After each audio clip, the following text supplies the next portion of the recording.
నమస్తే welcome to PCW news ముందుగా bulletin లో హెడ్లైన్స్ చూద్దాం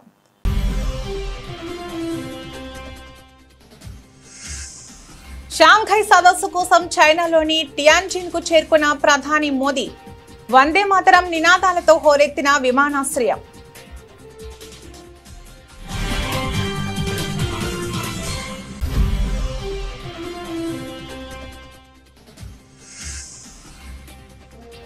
నేటి నుంచి SCO సదస్సు ట్రంప్ సుంకాలపై చర్చకు అవకాశం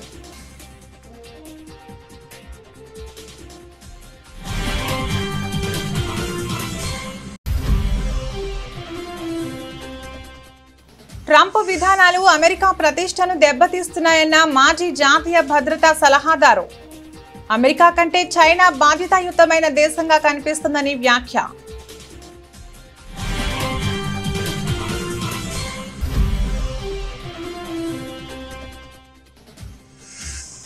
ఆపరేషన్ సింధూర్ వివరాలు వెల్లడించిన వాయుసేన అధికారి 50 కంటే తక్కువ ఆయుధాలతోనే లక్ష్యం పూర్తి చేశామన్న వాయుసేన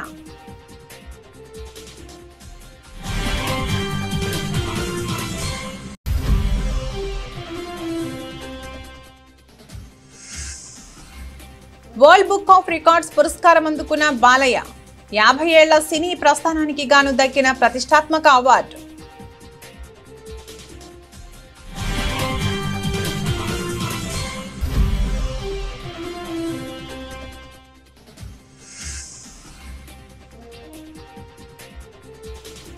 అసెంబ్లీ ముందుకు కాళేశ్వరం నివేదిక బీసీ రిజర్వేషన్ల బిల్లుకు ఆమోదం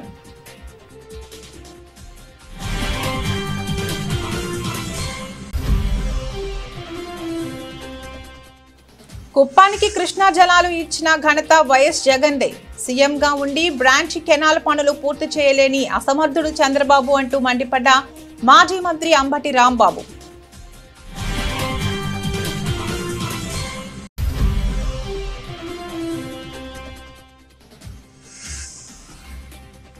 అసెంబ్లీలో కాళేశ్వరం రచ్చ సీఎం రేవంత్ సంచలన వ్యాఖ్యలు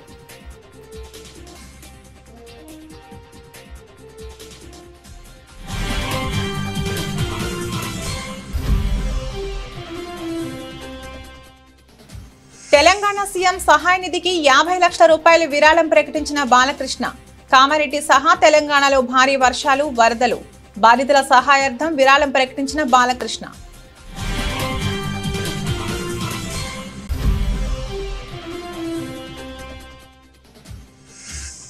ప్రతిష్టాత్మక ప్రపంచ బ్యాడ్మింటన్ ఛాంపియన్షిప్ సెమీఫైనల్ చేరికతో భారత్కు ఖాయమైన పతకం క్వార్టర్స్లో మలేషియా జంటకు షాక్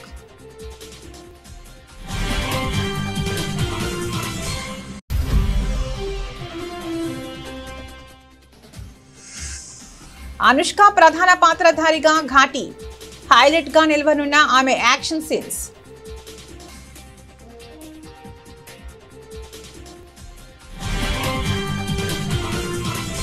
షాంఘై సహకార సంస్థ SCO శిఖరాగ్ర సదస్సులో పాల్గొనేందుకు చైనాకు చేరుకున్న భారత ప్రధానమంత్రి నరేంద్ర మోదీకి ఘన స్వాగతం లభించింది. శనివారం సాయంత్రం టియాన్జిన్లోని బిన్హాయ్ అంతర్జాతీయ విమానాశ్రయానికి చేరుకున్న ఆయనకు అక్కడ నివసిస్తున్న ప్రవాస భారతీయులు బ్రహ్మరథం పట్టారు. భారతీయ సంప్రదాయ నృత్యాలు సాంస్కృతిక ప్రదర్శనలతో ఆయన్ను ఆహ్వానించారు. వందే మాతరం భారత్ మాతాకి జై అంటూ దేశభక్తి నినాదాలతో ఆ ప్రాంతమంతా మారుమోగింది. జపాన్ పర్యటన ముగించుకుని నేరుగా చైనాకు వచ్చిన ప్రధానమంత్రి మోదీ ప్రవాస భారతీయుల ఆత్మీయ స్వాగతంపై సంతోషం వ్యక్తం చేశారు. చైనాలోని భారత సమాజం టియాన్జిన్లో ఎంతో ప్రత్యేకమైన స్వాగతం పలికింది అని ఆయన సామాజిక మాధ్యమం X ద్వారా తెలియజేశారు. SCO సదస్సులో భాగంగా వివిధ దేశాల అధినేతలతో లోతైన చర్చలు జరపనున్నట్లు ఆయన పేర్కొన్నారు. ఆదివారం నుంచి 2 రోజుల పాటు జరగనున్న ఈ సదస్సులో ప్రధానమంత్రి మోదీ కీలక ప్రసంగం చేయనున్నారు. ఈ పర్యటనలో భాగంగా ఆయన పలువురు ప్రపంచ నేతలతో ద్వైపాక్షిక సమావేశాలు నిర్వహించనున్నారు. ముఖ్యంగా ఆదివారం నాడు చైనా అధ్యక్షుడు షీ జిన్పింగ్ తో, సోమవారం నాడు రష్యా అధ్యక్షుడు వ్లాదిమిర్ పుతిన్ తో ప్రధానమంత్రి మోదీ సమావేశం కానుండటం ప్రాధాన్యం సంతరించుకుంది.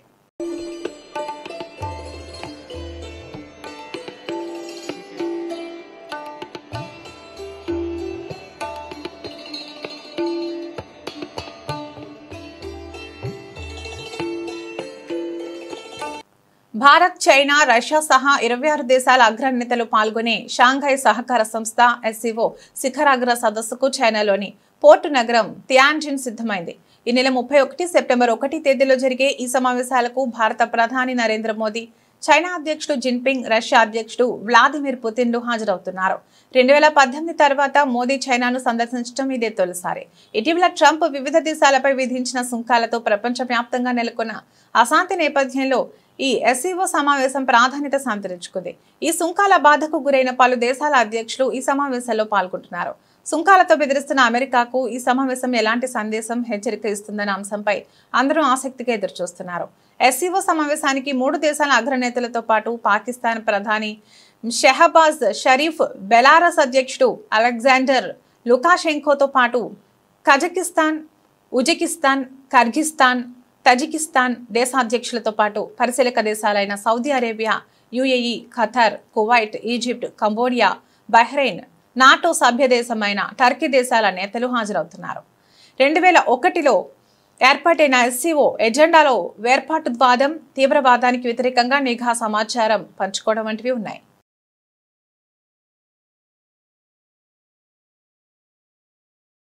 భారత్పై అమెరికా అధ్యక్షుడు డొనాల్డ్ ట్రంప్ విధించిన భారీ సుంకాలపై సొంత దేశంలోని తీవ్ర వ్యతిరేకత వ్యక్తమవుతుంది. ట్రంప్ అనుసరిస్తున్న మొండి విధానాలు అమెరికా బ్రాండ్ ప్రతిష్టను దెబ్బతీయడమే కాకుండా వ్యూహాత్మకంగా కీలకమైన భారత్ను చైనాకు దగ్గర చేస్తున్నాయని వైట్ హౌస్ మాజీ ఉన్నతాధికారి, గతంలో అధ్యక్షుడు జో బైడెన్కు జాతీయ భద్రతా సలహాదారుగా పనిచేసిన జేక్ సలివాన్ తీవ్ర స్థాయిలో ధ్వజమెత్తారు. ట్రంప్ విధానాల వల్ల అంతర్జాతీయంగా అమెరికా పలుచనైపోతుందని ఆవేదన వ్యక్తం చేశారు. ఏడాది క్రితం లేని విధంగా ఇప్పుడు చాలా దేశాలు అమెరికా కంటే చైనాయే ప్రజాదరణ పొందుతోంది. అమెరికా బ్రాండ్ ప్రతిష్ట మంటగలిసిపోతుండగా చైనా మరింత బాధ్యతాయుతమైన దేశంగా కనిపిస్తోందని ఆయన వ్యాఖ్యానించారు. ట్రంప్ చర్యల వల్ల మిత్ర దేశాలు అమెరికాను నమ్మలేని ఓ పెద్ద ఆటంకంగా చూస్తున్నాయని, అందుకే అమెరికాపై ఆధారపడటాన్ని తగ్గించుకోవాలని భావిస్తున్నాయని ఆయన తెలిపారు. భారత్తో లోతైన, స్థిరమైన సంబంధాన్ని నిర్మించుకోవడానికి తాము ప్రయత్నిస్తే ట్రంప్ మాత్రం ఆ దేశంపై భారీ వాణిజ్య యుద్ధం ప్రకటించాలని సలివాన్ విమర్శించారు. పహల్గామ్ ఉగ్రదాడిలో 26 మంది ప్రాణాలు కోల్పోయిన నేపథ్యంలో పాకిస్తాన్పై భారత్ చేపట్టిన ఆపరేషన్ సింధూర్ గురించిన కీలక విషయాలను air staff vice chief air marshal Narmadeshwar Tiwari వెల్లడించారు. కేవలం 50 కంటే తక్కువ ఆయుధాలను ఉపయోగించి పాకిస్తాన్ను కాల్పుల విరమణ ఒప్పందానికి అంగీకరించేలా చేశామని ఆయన తెలిపారు. 3 నెలల క్రితం జరిగిన ఈ ఆపరేషన్ వివరాలను ఆయన NDTV డిఫెన్స్ సమ్మిట్లో పంచుకున్నారు. యుద్ధాన్ని ప్రారంభించడం సులభమే కానీ దానిని ముగించడం చాలా కష్టమని తివారీ వ్యాఖ్యానించారు. భారత వాయుసేన ముందు ఎన్నో లక్ష్యాలు ఉన్నప్పటికీ చివరికి అత్యంత కీలకమైన 9 ఎంచుకుని దాడులు నిర్వహించినట్లు తెలిపారు. కేవలం 50 లోపు ఆయుధాలతో సంఘర్షణను ముగించగలగడం మాకు అతిపెద్ద విజయమని ఆయన అన్నారు. భారత సైన్యానికి చెందిన integrated air command and control system IACCS వల్లే ఒకేసారి దాడి, రక్షణ చర్యలు సమర్థంగా చేపట్టగలిగామని వివరించారు. ఈ ఆపరేషన్ కోసం భారత ప్రభుత్వం తమకు 3 స్పష్టమైన ఆదేశాలు ఇచ్చిందని తివారీ గుర్తు చేశారు. భారత్, చైనా మధ్య సుదీర్ఘకాలంగా నెలకొన్న సరిహద్దు ఉద్రిక్తతలు సద్దుమరిగిన తర్వాత ఇరు దేశాల అగ్ర నాయకత్వం తొలిసారిగా సమావేశమవుతోంది. చైనాలోని టియాన్జిన్ నగరంలో జరుగుతున్న షాంఘై సహకార సంస్థ SCO సదస్సు వేదికగా భారత ప్రధాని నరేంద్ర మోదీ, చైనా అధ్యక్షుడు షీ జిన్పింగ్ ఆదివారం భేటీ కానున్నారు. 10 నెలల విరామం తర్వాత ఇరువురు నేతలు ముఖాముఖి చర్చలు జరపనుండటంతో ఈ సమావేశానికి అంతర్జాతీయంగా ప్రాధాన్యత ఏర్పడింది. గతంలో 2024లో రష్యాలోని కజాన్లో జరిగిన బ్రిక్స్ సదస్సులో మోదీ, జిన్పింగ్ చివరిసారిగా సమావేశమయ్యారు. ఆ తర్వాత ఇరు దేశాల మధ్య సంబంధాలలో కొంత స్తబ్దత నెలకొంది. అయితే వాస్తవాధీన రేఖ వెంబడి 3500 కిలోమీటర్ల పొడవున పెట్రోలింగ్ నిబంధనలపై ఇరుపక్షాల మధ్య ఒప్పందం కుదరడంతో 4 ఏళ్లుగా కొనసాగుతున్న ప్రతిష్టంభనకు తెరపడింది. ఈ సానుకూల పరిణామం నేపథ్యంలో జరుగుతున్న తాజా భేటీలో ద్వైపాక్షిక సంబంధాలను మరింత బలోపేతం చేసుకోవడంపై నేతలు దృష్టి సారించనున్నారు. बॉर्डर मैनेजमेंट के संबंध में सहमति बनी। कैलाश मानसरोवर यात्रा फिर से शुरू की। दोनों देशों के बीच डायरेक्ट फ्लाइट भी फिर से शुरू की जा रही है। हमारे सहयोग से दोनों देशों के 2.8 बिलियन लोगों के हित जुड़े हुए हैं। इससे पूरी मानवता के कल्याण का मार्ग भी प्रशस्त होगा। परस्पर विश्वास, सम्मान और संवेदनशीलता के आधार पर हम अपने संबंधों को आगे बढ़ाने के लिए प्रतिबद्ध हैं। ప్రముఖ నటుడు హిందూపురం శాసనసభ్యుడు బాలకృష్ణ తన సినీ జీవితంలో ఒక అరుదైన మైలురాయిని అందుకున్నారు. ఆయన ప్రతిష్టాత్మకమైన world book of records gold ఎడిషన్లో స్థానం సంపాదించారు. భారత చలనచిత్ర పరిశ్రమ నుంచి ఈ పురస్కారానికి ఎంపికైన తొలి నటుడిగా ఆయన అరుదైన ఘనతను సొంతం చేసుకున్నారు. 50 ఏళ్లుగా చిత్ర పరిశ్రమకు అందిస్తున్న సేవలకు గుర్తింపుగా బాలకృష్ణకు ఈ గౌరవం దక్కింది. హైదరాబాద్లో వైభవంగా జరిగిన ఒక కార్యక్రమంలో బాలకృష్ణ ఈ పురస్కారాన్ని స్వీకరించారు. ఈ కార్యక్రమానికి కేంద్ర సహాయ మంత్రి బండి సంజయ్ ముఖ్య అతిథులుగా హాజరయ్యారు. వారి చేతుల మీదుగా బాలకృష్ణ ఈ అవార్డును అందుకున్నారు. తెలుగు సినీ పరిశ్రమలో అర్ధ శతాబ్దానికి పైగా హీరోగా కొనసాగిన అరుదైన ఘనత నందమూరి బాలకృష్ణకు దక్కిందని కేంద్ర మంత్రి బండి సంజయ్ కుమార్ అన్నారు. వయసు పెరుగుతున్న నటనలో వన్నె తగ్గకుండా అద్భుతంగా కొనసాగుతున్న మన బాలయ్య గొప్పవారని, ఆయన ప్రయాణం నిజంగా అన్స్టాపబుల్ అంటూ ప్రశంసించారు. Because they give life to me. They are like that, hardcore fans. So this honor is all theirs. So their love has given me my identity, my career and my strength. They are my truest legacy. With deep humility, I accept this recognition. I am pledged to continue serving cinema and society with the same passion in the years to come. So once again, thank you. ఏ చిన్న సమస్య మీద నాకు వచ్చినప్పుడు వాళ్ళు తొందర పోతున్నారు. చాలా మంది నాతో ఫోటో దిగాలని ఆపుతుంది వాళ్ళకు. కొంతమంది ఏమో తొందర వెళ్దాం అంటున్నారు. దాదాపు 100 మంది వచ్చారు చిన్న ఇష్యూ మీద. మీకు ఇంత తొందర ఎందుకు అంటే, లేదు సార్ ఈరోజు బాలకృష్ణ గారి మూవీ వచ్చింది, మా బ్యాచ్మెంట్స్ అందరం కూడా బెట్టు కట్టుకున్నాం, ఆ బెట్టులో ఒక అతను ఓడిపోయిన తర్వాత బెట్ ఏంది అంటే, ఈ రోజు మీ అందరినీ కూడా బాలకృష్ణ గారి మూవీ తీసుకెళ్తా అని చెప్పాను. అంటే క్లాస్ రూమ్లు మొత్తం కాలేజ్ అందరూ కూడా కలిసిపోయి బాలకృష్ణ గారి మూవీ చూడాలనుకోవడం నిజంగా చాలా గొప్పతనం అది. కాబట్టి అందుకే అప్పుడే అన్నట్టు ఇది తాతమ్మ కళ మూవీ మొదటి సినిమా రోజే దాని హీరోయిన్ గా నడిచిన భానుమతి గారు అన్నారట, నిజంగా బాలకృష్ణ గారు భవిష్యత్తులో మంచి నటుడైతాడు, చాలా సక్సెస్ అని చెప్పి వారు ఏ ముహూర్తం అన్నారో అది ఈరోజు నిజమై ఈరోజు అందరి యొక్క మన్నలు పొందినటువంటి ఒక గొప్ప వ్యక్తి బాలకృష్ణ గారు. సరే, అనేక సందర్భాల్లో వారి గురించి తెలుసుకుని నేను అసెంబ్లీ సమావేశాలు రెండో రోజు ప్రారంభమయ్యాయి. ఆదివారం ఉదయం 9 గంటలకు సభను స్పీకర్ గడ్డం ప్రసాద్ కుమార్ ప్రారంభించారు. తెలంగాణలో స్థానిక సంస్థల ఎన్నికల్లో బీసీలకు 42% రిజర్వేషన్లు కల్పించనున్నట్లు రాష్ట్ర ప్రభుత్వం కీలక ప్రకటన చేసింది. ఇందుకు వీలు కల్పించేలా తెలంగాణ పురపాలక చట్టం 2019కు సవరణలు చేస్తూ రూపొందించిన బిల్లును శాసనసభలో ప్రవేశపెట్టింది. రెండో రోజు కొనసాగుతున్న అసెంబ్లీ సమావేశాల్లో భాగంగా పురపాలక చట్ట సవరణ బిల్లుపై చర్చ సందర్భంగా మంత్రి శ్రీధర్ బాబు ఈ విషయాన్ని స్పష్టం చేశారు. స్థానిక ఎన్నికల్లో బీసీలకు రిజర్వేషన్లు కల్పించాలనే లక్ష్యంతోనే ఈ బిల్లును సభ ముందుకు తీసుకొచ్చినట్లు మంత్రి శ్రీధర్ బాబు వివరించారు. శాసనసభ సమావేశాలు జరుగుతున్నందున ఆర్డినెన్స్ జారీ చేసే అవకాశం లేదని, అందుకే చట్ట సవరణ ద్వారానే ఈ ప్రక్రియను పూర్తి చేస్తున్నట్లు చెప్పారు. ఈ బిల్లు ఆమోదంతో రాబోయే స్థానిక ఎన్నికల్లో బీసీలకు 42% కోటా అమలు కానుంది. రాబోయే కాలంలో వారి అభ్యున్నతికి మేమందరం కూడా కారకులు కావాలని ఈ రోజు మీ అందరిని కూడా కోరుతూ, మరి గౌరవ సభ్యులందరూ ఇచ్చే ఇంకేమైనా సూచనలు ఉంటే వారి సూచనలు ఇంతకుముందు కూడా తీసుకోవడం జరిగింది.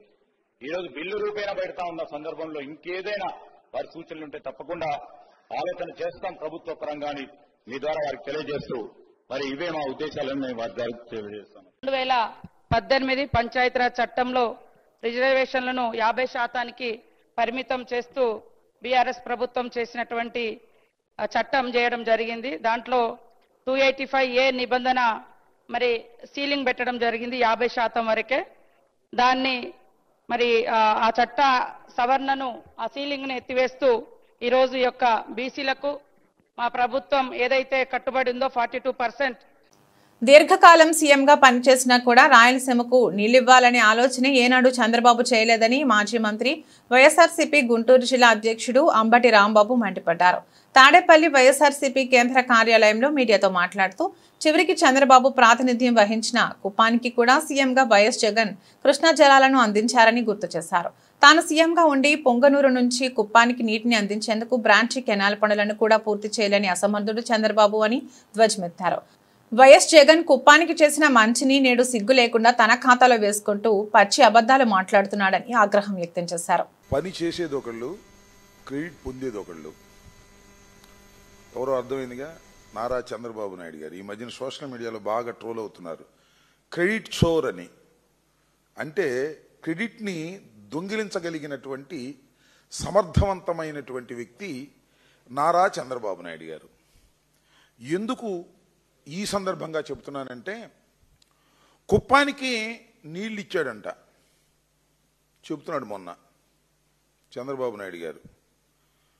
కుప్పానికి నీళ్లు మొన్న ఇచ్చినట్టున్నాడు, కానీ కుప్పానికి రిప్రజెంటేషన్ మాత్రం 1989 నుంచి చేస్తున్నాడు.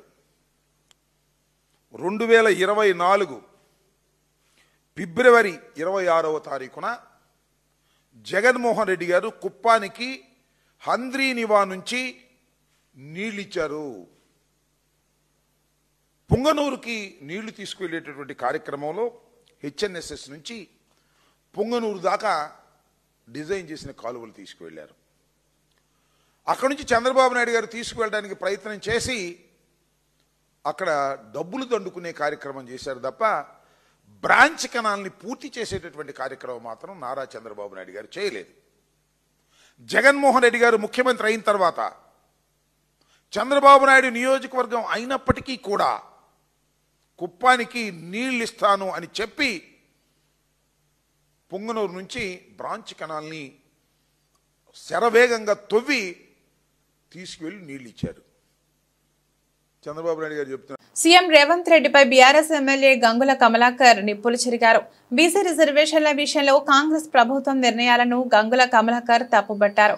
శాసనసభలో బీసీ బిల్లుపై చర్చ సందర్భంగా గంగుల కమలాకర్ మాట్లాడారు. 42% రిజర్వేషన్లు రావాలని మా పార్టీ కూడా కోరుకుంటుంది. నేను బీఆర్ఎస్ పార్టీ తరపున మాట్లాడుతున్నా. 18 జీవో తర్వాత హైకోర్టు ఏం చేసిందంటే ఇందిరా సహాని ప్రకారం కమిషన్ వేయమని చెప్పింది. ఆ తర్వాత 46 జీవో తీసుకొచ్చింది. సూచనను విమర్శగా భావించకండి, మా సూచనను పరిగణలోకి తీసుకోండి. బీహార్లో బీసీ రిజర్వేషన్లు ఫెయిల్ అయినట్లు కావద్దు అని అంటున్నాను. నిజంగా బీసీలపై చిత్తశుద్ధి ఉంటే కమిషన్ ఆఫ్ ఎంక్వైరీ యాక్ట్ 1992 కింద మాత్రమే డెడికేటెడ్ కమిషన్ వేయాలని గంగుల కమలాకర్ డిమాండ్ చేశారు. 10 కాళేశ్వరం 42% రిజర్వేషన్ ఇస్తున్నామన్నారు అధ్యక్ష. బిల్లు తీసుకొస్తాం, బిల్లు తర్వాత జీవో తీసుకొస్తామని చెప్పారు. నేను గౌరవ ముఖ్యమంత్రి సూటిగా అడుగుతున్నాను, ఈ రాష్ట్రం యొక్క అసెంబ్లీ తీర్మానం చేసిన తర్వాత బిల్లు పాస్ అయినాక జీవో ఇవ్వాలంటే మరి ఈ 22 నెలలు ఏం చేసింది? మరి అప్పుడే మీ ప్రభుత్వం ఏర్పడిన తర్వాత 6 నెలలు ఇస్తామని చెప్పి కామన్ డిక్లేర్ ఇచ్చింది కదా. అదే రోజు మీరు జీవో వచ్చి ఎన్నికలకు పోవస్తుండే కదా. మరి ఎందుకు జీవో వేయకుండా సుమారు 6 కమిటీలు వేసిన అధ్యక్ష? నేను ఒకటి వరుసగా మీరు చెప్తున్నా అధ్యక్ష, మీరు నిజంగానే ఈ రోజు కార్యక్రమం చేసే విధంగా అప్పుడే చేస్తే గిట్ట మీరు ఈ జీవో నెంబర్ 26 తీసుకొచ్చారు. జీవో నెంబర్ 26 మార్చి 2024 తీసుకొచ్చారు. బ్యాక్వర్డ్ క్లాస్ డిపార్ట్మెంట్ నుంచి జీవో ఇష్యూ చేసిన అధ్యక్ష. ఆ జీవోలో క్లియర్ గా రిజర్వేషన్ పాస్ చేసినాం, కులగన్న సర్వే చేస్తామని చెప్పి తెలియదు అధ్యక్ష. ఈ జీవో నెంబరు బీసీ కమిషన్ ద్వారా వచ్చింది 26. దాని తర్వాత బీసీ కమిషన్ మాయమైంది, లేదు బీసీ కమిషన్. జీవో నెంబర్ 18 తీసుకొచ్చిండ్రు, ప్లానింగ్ డిపార్ట్మెంట్ ద్వారా బీసీ ప్లానింగ్ డిపార్ట్మెంట్ ద్వారా సర్వే చేస్తామని చెప్పింది. కాళేశ్వరం కమిషన్ రిపోర్టులో కీలక అంశాలు వెలుగులోకి వచ్చాయని సీఎం రేవంత్ రెడ్డి అన్నారు. ఆదివారం అసెంబ్లీలో జరుగుతున్న కాళేశ్వరం నివేదిక చర్చలో భాగంగా ఆయన కీలక వ్యాఖ్యలు చేశారు. ఈ మేరకు ఆయన మాట్లాడుతూ కేసీఆర్ది కల్వకుంట్ల కుటుంబం కాదు, కలవకుండా చూసే కుటుంబం అని ఆరోపించారు. సరైన ప్రణాళిక లేకుండా మేడిగడ్డ నిర్మాణం చేపట్టారని తెలిపారు. 3 ప్రాజెక్టుల ప్రణాళిక నిర్మాణంలో పూర్తి లోపాలు ఉన్నాయని పేర్కొన్నారు. కాళేశ్వరంలో తప్పిదాలున్నాయని నిపుణులు కమిటీ సూచనలను కూడా గత ప్రభుత్వం పట్టించుకోలేదని మండిపడ్డారు. భూగర్భ పరిస్థితులు దృష్టిలో పెట్టుకోలేదని నివేదికలో ఉందని స్పష్టం చేశారు. కాళేశ్వరం డిజైన్ నిర్మాణ నాణ్యతలో లోపాలున్నాయని రిపోర్టులో వెలువడిందని సీఎం రేవంత్ తెలిపారు. అన్నారం బ్యారేజ్లో మట్టి అంచనాలు తప్పుగా ఉన్నాయని పేర్కొన్నారు. పనుల పర్యవేక్షణలో కూడా లోపాలున్నాయని విమర్శించారు. ప్రాజెక్టు CWC అనుమతుల్లోనూ లోపాలున్నట్లు పీసీ ఘోష్ నివేదిక చెబుతున్నట్లు చెప్పుకొచ్చారు. కాంట్రాక్టర్ల లబ్ధికి అంచనాల పెంపు నిబంధనలు సడలించారని విమర్శించారు. ఏజెన్సీలకు లబ్ధి చేకూర్చాలన్న దురుద్దేశంతో అంచనాలు సవరించారని ఆరోపించారు. అంచనాలు సవరించి ఖజానాకు నష్టం చేకూర్చారని నివేదికలో పేర్కొందని స్పష్టం చేశారు. అన్నారం, సుందిళ్ల, మేడిగడ్డ నిర్వహణ సరిగా లేదని కమిషన్లో ఉందన్నారు. క్వాలిటీ కంట్రోల్ సరిగా లేదు. ఆనకట్టల డిజైన్లు, డ్రాయింగ్స్ లో లోపాలున్నాయని ధ్వజమెత్తారు. ఏం చేసిండ్రు, ఏం మాట్లాడిండ్రు, ఏం హామీ ఇచ్చిండ్రు, ఏ నిర్ణయం మేరకు ముందుకు వెళ్తున్నో వీళ్ళు మాకు సూక్తులు చెప్పాల్సిన అవసరం లేదు అధ్యక్ష. వాళ్ళ నాయకుడు మొదట సభలో వచ్చి కూర్చోమన్నారు అధ్యక్ష. రాహుల్ గాంధీ వచ్చిండా లేదా? రాహుల్ గాంధీ ఆదేశం లేకుండా రేవంత్ రెడ్డి గారు ఇక్కడ ఈ నిర్ణయాలన్నీ చేస్తాడా అధ్యక్ష? ఇంత ఇంపార్టెంట్ చర్చ జరుగుతుంటే బలహీన వర్గాలకు న్యాయం చెయ్యాలని 100 సంవత్సరాల నుంచి జరగని కులగణన తెలంగాణ రాష్ట్ర ప్రభుత్వం చేసినందుకు ఏది ఏమైనా రాజకీయాలను పక్కన పెట్టి ప్రధాన ప్రతిపక్ష నాయకుడు చంద్రశేఖరరావు గారు వచ్చి ఒక మంచి మాట, అయ్యా మేం చేయలేని పని ప్రజాప్రభుత్వం కాంగ్రెస్ పార్టీ చేసింది, నేను అభినందిస్తున్నా అంటే వారి పెద్దరికం పెరిగి ఉండేది కదా అధ్యక్ష. హిందూపురం శాసనసభ్యుడు ప్రముఖ సినీ నటుడు నందమూరి బాలకృష్ణ మానవత్వం చాటుకున్నారు. తెలంగాణ రాష్ట్రంలోని కామారెడ్డిలో వరద బాధితులను ఆదుకునేందుకు ఆయన ముందుకొచ్చారు. కామారెడ్డితో పాటు తెలంగాణలో వరద బాధితుల సహాయార్థం తెలంగాణ ముఖ్యమంత్రి సహాయ నిధికి 50 లక్షల రూపాయల విరాళం ప్రకటించారు. ఇది తన ఉడతా భక్తి సహాయంగా ఆయన పేర్కొన్నారు.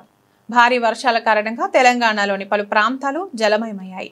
ముఖ్యంగా కామారెడ్డి జిల్లా అతలాకుతలమైంది. వాగులు, వంకలు ఏకమై చెరువులు నిండి పట్టణాలు, గ్రామాలపైకి వరద పోటెత్తింది. ఇది నా సొంత బాధ నేను చెప్పాను. ఇది ఏదైతే ఈ జగిత్యాల జిల్లా, ఏదైతే ఈ కామారెడ్డి జిల్లా, ఎలాగైతే వర్ష విభత్సానికి అతలకుతలమయ్యి ఎంతోమంది ప్రాణాలు పోగొట్టుకున్నారు, ఎంతోమంది రైతులు వాళ్ళు పండించిన పంట నేలమట్టమైందో వాళ్ళందరికీ ఉడతా భక్తిగా నేను 50 లక్షల రూపాయలు సీఎం రిలీఫ్ ఫండ్కి, దాంతో తీరదు వాళ్ళకి ఇంకా కూడా ముందు ఎటువంటి సహాయ సహకారాలు అందించాలో దానికి ఉడతా భక్తి ఇప్పుడు నేను అనౌన్స్ చేస్తున్నాను. ఎందుకంటే అందరు ఉన్నప్పుడైతే నాకు నచ్చదు అది అనౌన్స్ చేయడం, ఏదో రాజకీయ అలా కాదు. మా క్యాన్సర్ హాస్పిటల్ తరఫు నుంచి అయితేనేమి ఎవరెవరు అలాగే ఇంకా ముందు నా సహాయ సహకారాలు, నా అభిమానులు ఉన్నారు, ఎక్కడున్నా వాళ్ళు ముందుకు వెళ్తారు. ముందు రంగంలోకి దిగేది నా అభిమానులు, ఎటువంటి లాభాపేక్ష కోరకుండా. ఇక్కడ కూడా అదే అవసరం లేదు లాభాపేక్ష. ఇక్కడ మెయిన్ ప్రజలు, అది తన తండ్రి గారు ఆయన ఎప్పుడు నేను చెప్పాను, ఉప్పెన కానీ లేకపోతే నేషనల్ డిఫెన్స్ ఫండ్ కానీ రాయలసీమ క్షామ నివారణ కోసం అయితేనేమి కానీ. సో అలా వృత్తభక్తి నేను ప్రస్తుతానికి 50 లక్షలు నేను అనౌన్స్ చేస్తున్నాను.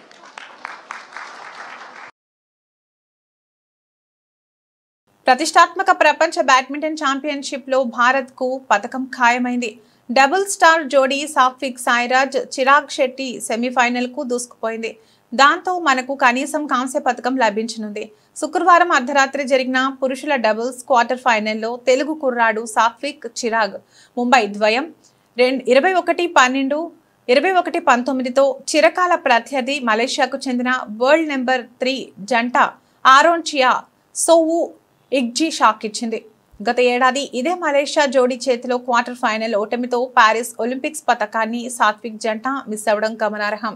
ఈ విజయంతో ఆ పరాజయానికి భారత ద్వయం ప్రతీకారం తీర్చుకుంది. ఇక ప్రపంచ 9వ ర్యాంకర్ సాత్విక్ చిరాగ్ కు వరల్డ్ ఛాంపియన్షిప్ లో ఇది 2వ పతకం కావడం విశేషం. 2022 టోర్నీలో ఈ జోడీ కాంస్య పతకం గెలుచుకుంది.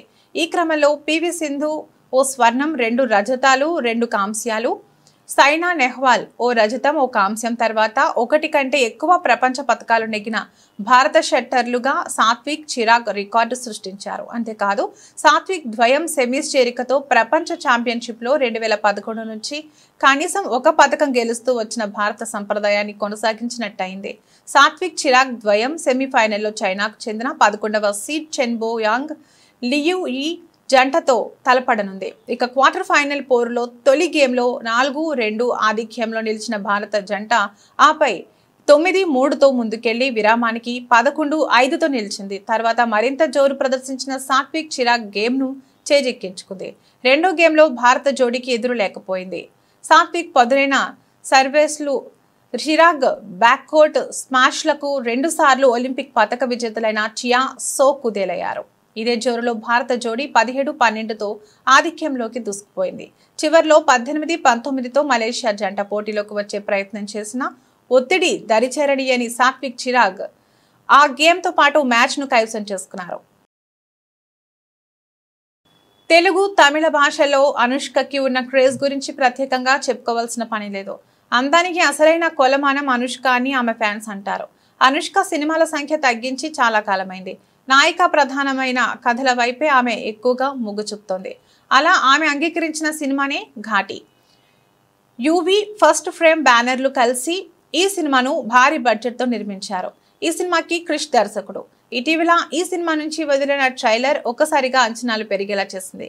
గంజాయి మోసే కూలీగా ఈ సినిమాలో అనుష్క కనిపించనుంది. ఇతర ముఖ్య పాత్రలో జగపతి బాబు, విక్రమ్ ప్రభు, రమ్యకృష్ణ, జిషు సేన్ గుప్తా కనిపించనున్నారు. ఈ సినిమాలో అనుష్క భారీ యాక్షన్ సీక్వెన్స్ లో పాల్గొన్నట్లుగా ట్రైలర్ చూస్తేనే అర్థమైపోయింది. ఆమెకు సంబంధించిన యాక్షన్ ఎపిసోడ్స్ ఈ సినిమాకి హైలైట్ అని చెబుతున్నారు. తమకి ఆధారమైన కొండ ప్రాంతంపై కొన్ని స్వార్థ శక్తులు పట్టు బిగించడానికి ప్రయత్నిస్తే వాళ్లతో పోరాటానికి దిగే పాత్రలో అనుష్క కనిపించనుంది. 2 ఏళ్ల తర్వాత అనుష్క నుంచి వస్తున్న సినిమా కావడంతో అభిమానులు ఈ సినిమా పట్ల ఆసక్తిగా ఉన్నారు. 5 భాషల్లో సెప్టెంబర్ 5న విడుదలవుతున్న ఈ సినిమా ఏ స్థాయిలో ఆడియన్స్ ను ఆకట్టుకుంటుందనేది చూడాలి. బులెటిన్ ముగించే ముందు హెడ్లైన్స్ మరొకసారి.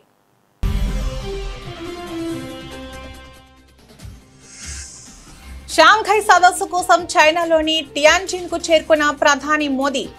వందే మాతరం నినాదాలతో హోరెత్తిన విమానాశ్రయం.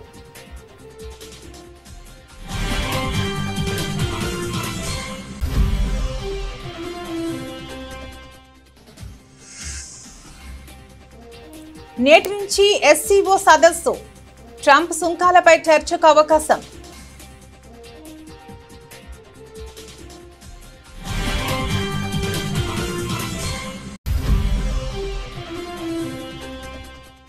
ట్రంప్ విధానాలు అమెరికా ప్రతిష్టను దెబ్బతీస్తున్నాయన్న మాజీ జాతీయ భద్రతా సలహాదారు.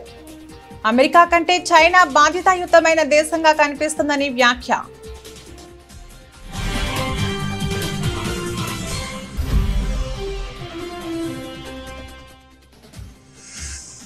ఆపరేషన్ సింధూర్ వివరాలు వెల్లడించిన వాయుసేన అధికారి.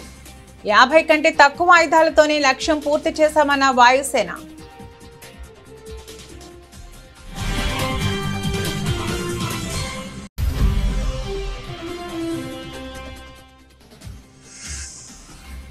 వరల్డ్ బుక్ ఆఫ్ రికార్డ్స్ పురస్కారం అందుకున్న బాలయ్య.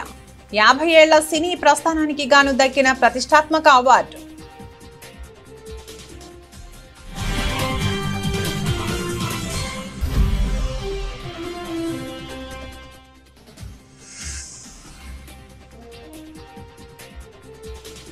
అసెంబ్లీ ముందుకు కాళేశ్వరం నివేదిక. బీసీ రిజర్వేషన్ల బిల్లుకు ఆమోదం.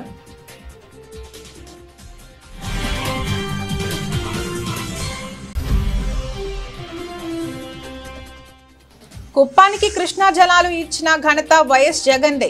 సీఎంగా ఉండి బ్రాంచ్ కెనాల్ పనులు పూర్తి చేయలేని అసమర్థుడు చంద్రబాబు అంటూ మండిపడ్డ మాజీ మంత్రి అంబటి రాంబాబు.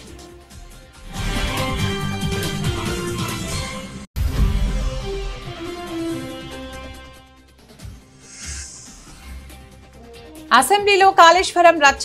సీఎం రేవంత్ సంచలన వ్యాఖ్యలు.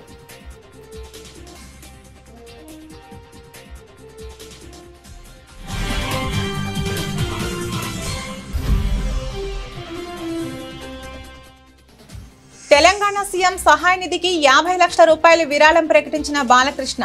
కామారెడ్డి సహా తెలంగాణలో భారీ వర్షాలు, వరదలు.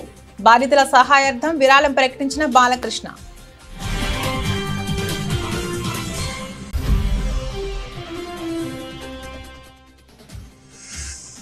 ప్రతిష్టాత్మక ప్రపంచ బ్యాడ్మింటన్ ఛాంపియన్షిప్ సెమీఫైనల్ చేరికతో భారత్కు ఖాయమైన పతకం. క్వార్టర్స్లో మలేషియా జంటకు షాక్.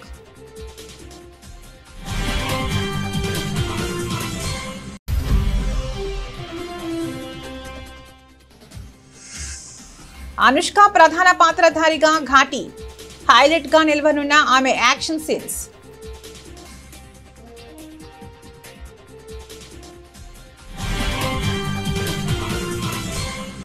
ఇవి ఇప్పటివరకు నా బులెటిన్ అప్డేట్స్. మరో బులెటిన్లో మళ్ళీ కలుద్దాం. నమస్తే.